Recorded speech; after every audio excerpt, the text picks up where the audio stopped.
stop sign, a fork in the road.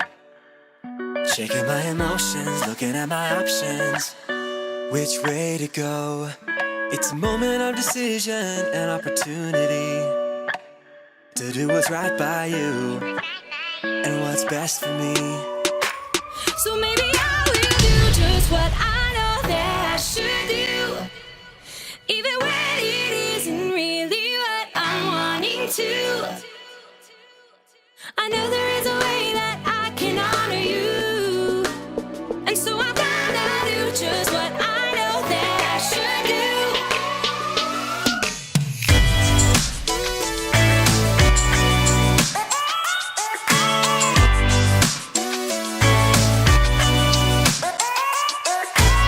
I've got a reason to wanna think it through. I know for every action there is a reaction. That's nothing new. It's a moment of decision and opportunity to do what's right by you, To do what's right by you. what's best for me. So maybe I will do just what I know that I should do, even when it isn't really what I'm wanting to. I know there is a way that I can honor you, and so I'm gonna do just what I know that I should do.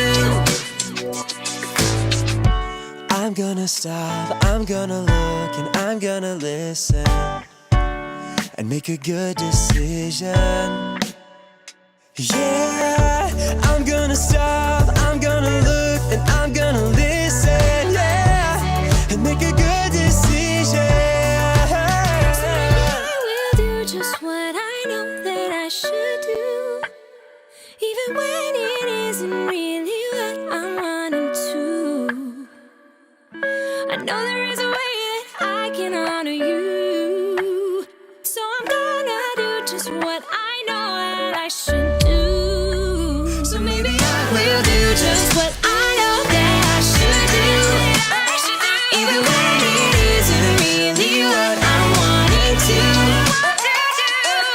I know there is a way that I can honor you, and so I'm gonna do just what I know that I should do. Do just what I know that I should do. Do just what I know that I should do. So I'm gonna do just what I know I should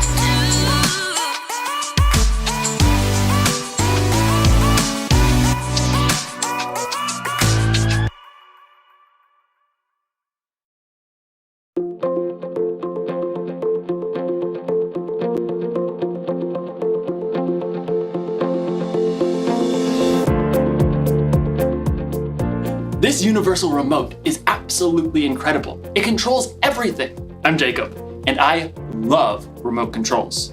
They make me feel so powerful, you know? I'm in control. But today, I'm here to talk to you about the power of self-control. Self-control is choosing to do what you should even when you don't want to. Self-control really comes in handy. It can keep you out of trouble. It can help you avoid mistakes. It can help you in what you do and in what you say. Ugh. You need self-control to get you through every single... I'm sorry, it's my sister. I told her I was busy right now, and this'll only take a second. What? No, I told you that I'm busy. I'm doing the video thing about the self-control. No, but I tell you every time. You can't call me because I'm working here. But you always... Sorry, you might want to fast forward this part. Actually, I can fast forward this part. I tell you every single time, I'm already working hard enough, okay? YouTube's demonetizing everything. I'm trying to bring God into the kids. I feel that as my appropriate. Oh, wait, can I have something? No, don't put mom on the phone. Don't put mom on the phone. I don't want to talk to her. And I have my fans who are expecting this from me. About what? Mom, no, okay, no. Put back on the phone. You made me help mom fix the internet. Sorry about that. I hope you couldn't hear me. I really gave my sister a piece of my mind. Actually, now that I think about it, I'm wondering maybe I gave her a little too much of a piece of my mind. But you know what they say, words can never harm me, right? Right? I don't feel so powerful anymore. In today's story, we'll learn just how powerful words can be. I'll see you in a bit. I've gotta make a phone call. The Bible. It's 66 books of history, stories, letters, and poetry that fit together to form God's one big story. The epic adventure of how He created us and loves us so much that He made a way to rescue us. As we travel through the Bible, from Genesis to Revelation, we discover people who met God and found their lives changed forever. Now, for an amazing story, inspired by the book of Proverbs. Chapter 12, verse 18. King Solomon was one of the wisest men who ever lived, and like any parent, he wanted to pass that wisdom down to his children. So he collected many wise sayings that were later written down in the book of Proverbs. My son, listen to your father's advice.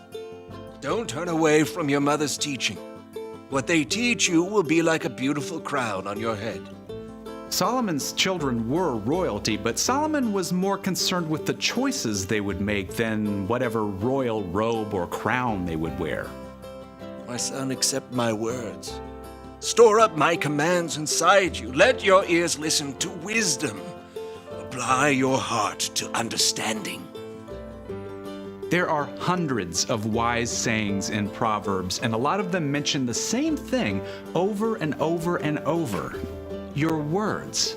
Yep. You remember that old saying? Sticks and stones may break my bones, but words will never hurt me. Not true. What comes out of your mouth is strong and powerful.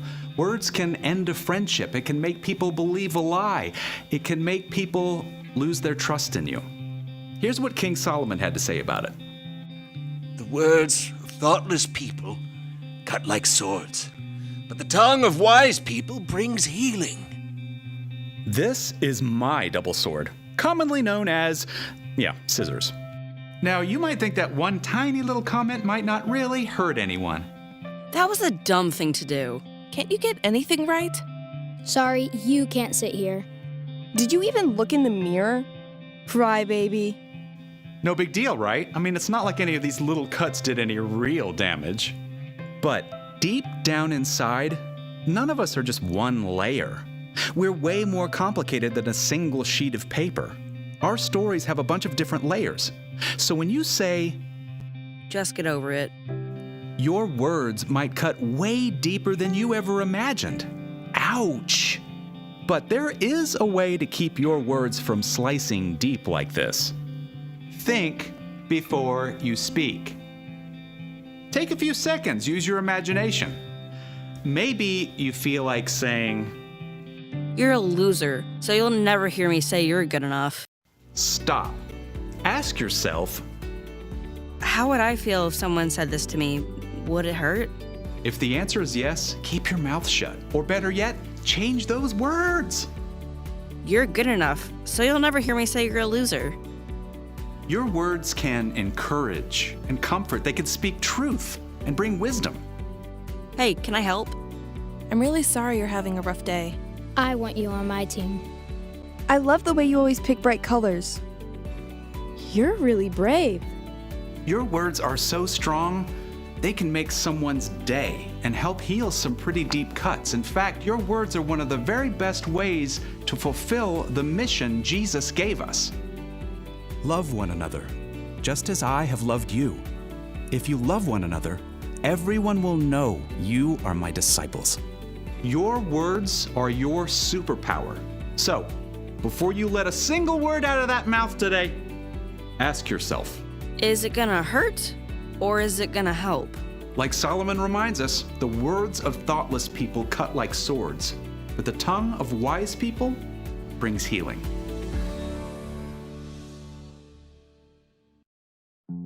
I shouldn't have said what I did. I'm sorry. I just lost my cool. And there was no reason for that. But I'm very sorry, and I love you. Thanks. All right.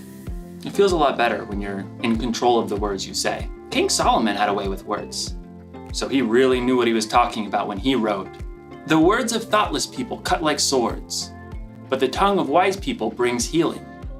So if you don't think before you speak, you could really hurt someone. I bet you've been hurt by someone else who didn't think before they spoke. On the other hand, if you do think and you say encouraging words, you can help someone.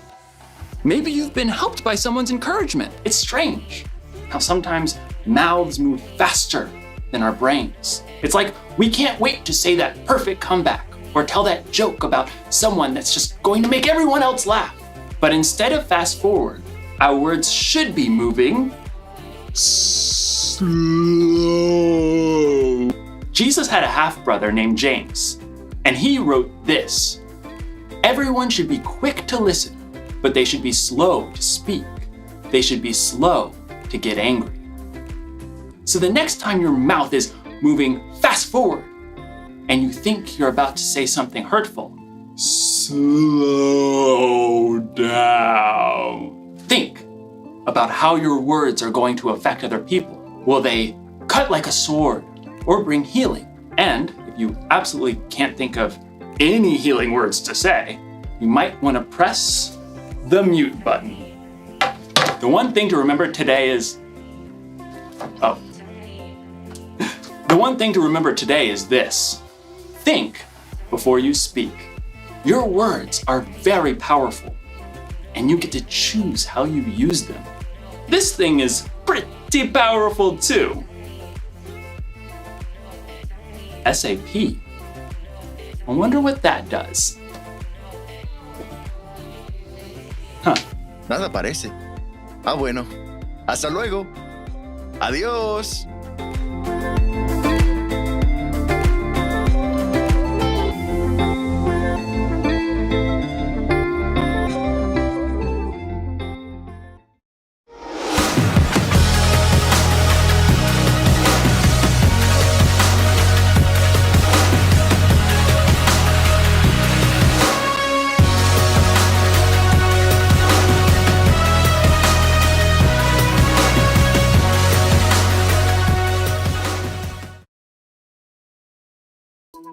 I want to be rich. I want to be cool. I want to be pretty. I want to be successful. I want to be cool. I want to be powerful. I want to be rich. I want to be popular. I want to be clever. I want to be successful. I want to be pure. I want to be heartbroken. I want to be merciful. I want to be humble. I want to be hungry. I want to be gentle. I want to be a peacemaker. I want to be persecuted. Just be.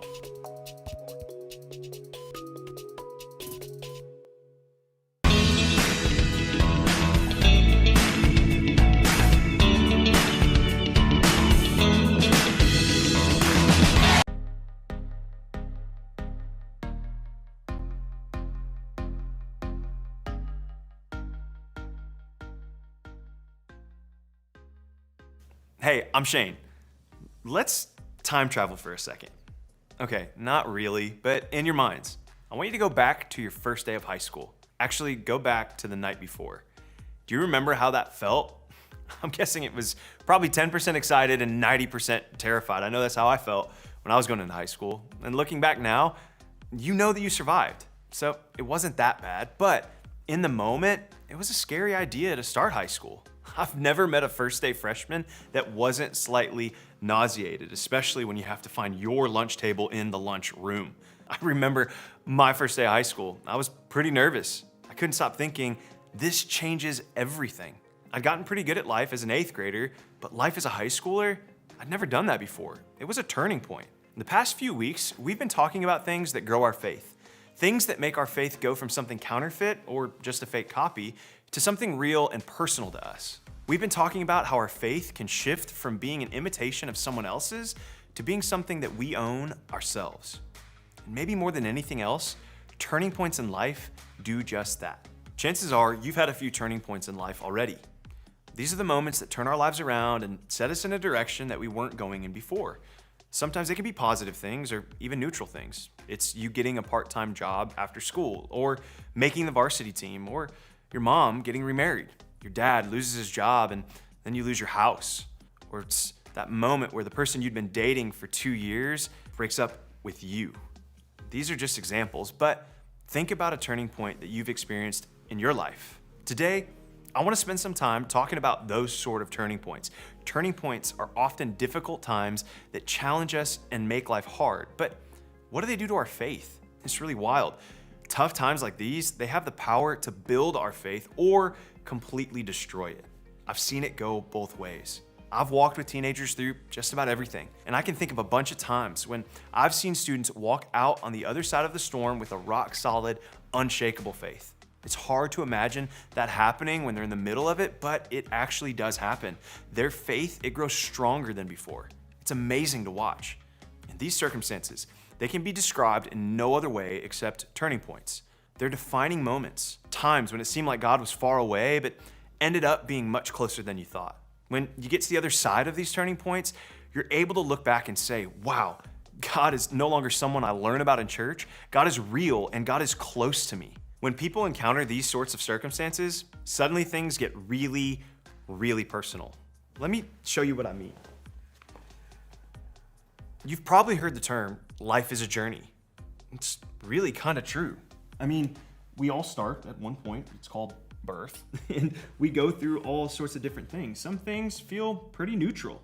Other things, they're twists and turns. We make new friends, and that's really great. Or maybe we go through life and, I don't know, our parents wind up getting a divorce.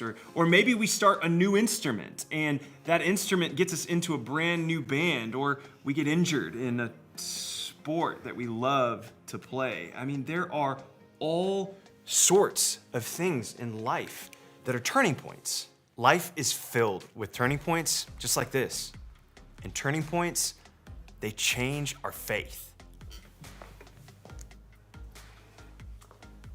One of the best illustrations of turning points that change someone's faith comes from the life of Jesus. It's described by one of his friends, John, who wrote it all down. John writes this: "Now a man named Lazarus was sick. He was from Bethany, the village of Mary and her sister Martha. These three, Lazarus, Mary, and Martha, they weren't just random people that Jesus stumbled upon. They were close friends with Jesus. So after Lazarus got sick, Mary and Martha reached out." John records it this way. He says, "The sisters sent word to Jesus. They sent a messenger to find Jesus, who was 2, 3, or even 4 days away by travel on foot, which is the way they traveled back in the day.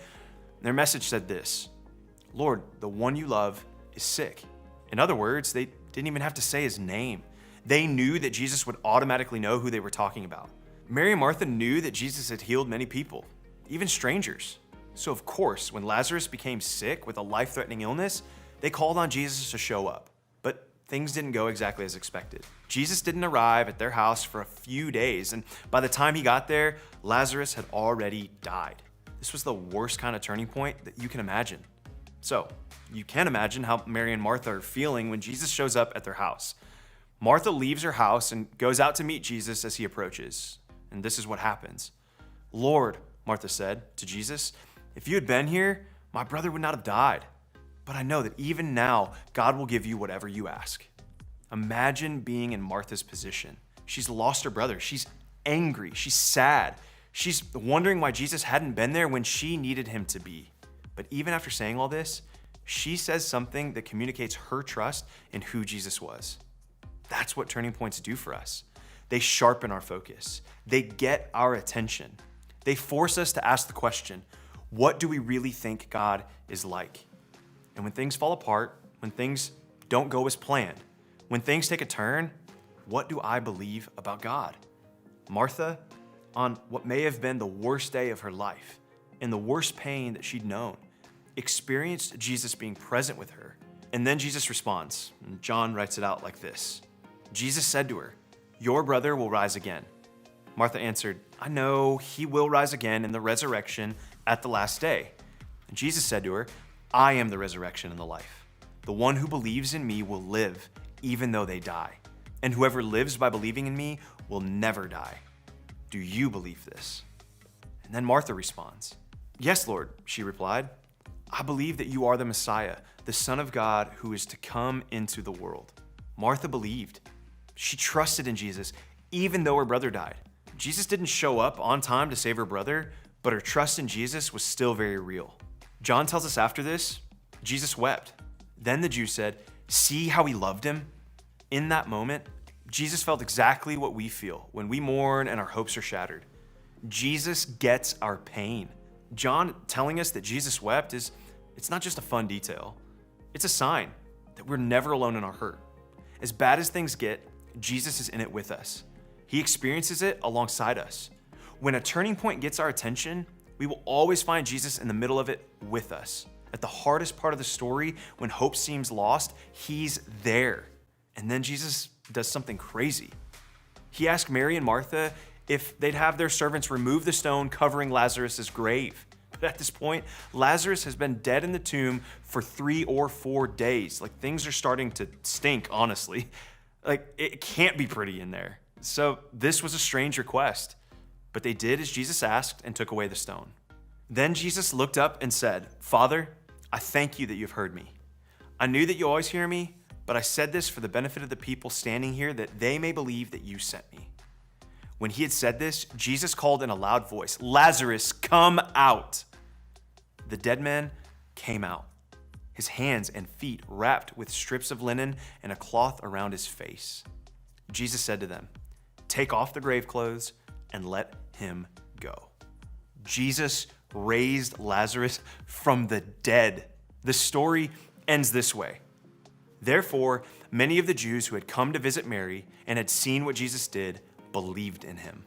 It'd be easy to read this story and think that the point is a happy ending. Lazarus came back. Like, that's a big deal. The end.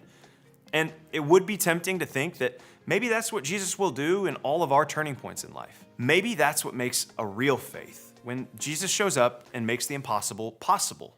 But we've all had moments where we waited and we prayed and we hoped and we begged for God to do something, and he didn't. So what then? What does that mean for our faith? That's when we remember what Jesus did before he raised Lazarus from the dead. He wept. He was with Mary and with Martha in their pain, alongside them, before the miracle, before the resurrection, before anyone had an idea of a happy ending. He was there on their worst day. And he was there when the worst day became the best day and Lazarus was raised from the dead. The same is true for us. No matter what kind of turning point that we're facing, Jesus is with us. If things get better or if things get worse, Jesus, he's there. And when we realize that, that is what grows our faith. Not that we always get the thing that we want, but when we realize that no matter what happens, Jesus is with us.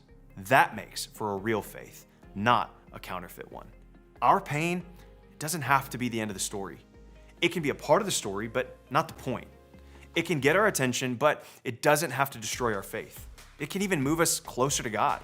In fact, that's exactly what this story also shows us. It's possible for our faith to grow, for God to seem more real than he ever has to us, for us to see God more clearly in our painful turning point. It's possible to go through the toughest pain possible and come through it trusting God even more. Not because God made it go away, but because God used it to stretch you, grow you, and to make your faith feel more real and personal. And when that happens, people around us will see God in a bigger way. Just like the people who surrounded Mary and Martha. It will make God more obvious to them. They will see that your faith is authentic, it's real, not counterfeit. And as a result, maybe they'll choose to trust God even more.